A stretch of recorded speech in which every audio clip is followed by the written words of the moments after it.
Mesdames, Messieurs, bonjour. Très heureux de vous retrouver pour cette nouvelle édition du JT Cultures et Marchés. Nous commencerons cette émission en évoquant les huiles de colza et de soja qui battent record après record à Rotterdam. Puis, nous irons aux États-Unis où les blés de printemps souffrent du sec. Nous tenterons ensuite de comprendre pourquoi la hausse du blé américain a déjà débuté à Minneapolis, avant de parler de la baisse de la production d'orge prévue en Australie. Difficile de dire jusqu'où iront les huiles de colza et de soja qui marquent des records de prix historiques à Rotterdam. Cela soutient en parallèle bien sûr les cours des graines de colza et de soja. Plusieurs facteurs explicatifs: manque de disponibilité en fin de campagne, boom de la filière biodiesel aux États-Unis et en Europe, difficultés de production en Inde ou en Malaisie à cause du Covid-19.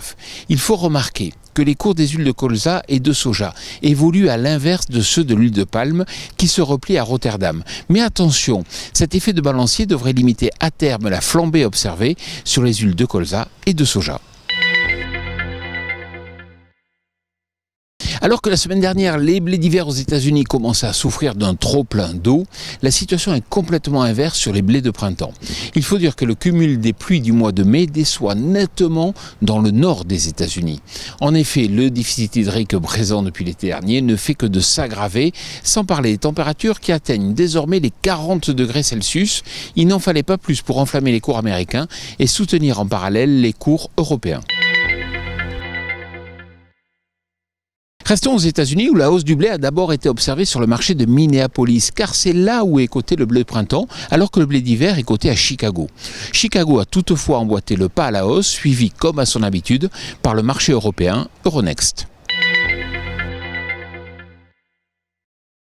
10,4 millions de tonnes, c'est la production d'orge attendue pour la campagne 2021-2022 selon l'office australien Abares. Cela serait une chute de plus de 20% par rapport à l'an passé. Cette baisse est avant tout liée à une chute des surfaces prévues car l'orge australienne a été fortement pénalisée cette année par l'absence du marché chinois qui est son principal débouché. Elle a donc dû être de fait plus compétitive pour trouver d'autres débouchés sur le marché international comme l'Arabie Saoudite. Résultat, l'orge a été moins bien valorisée que d'autres céréales, ce qui ne motive pas vraiment les agriculteurs australiens pour en semer de nouveau.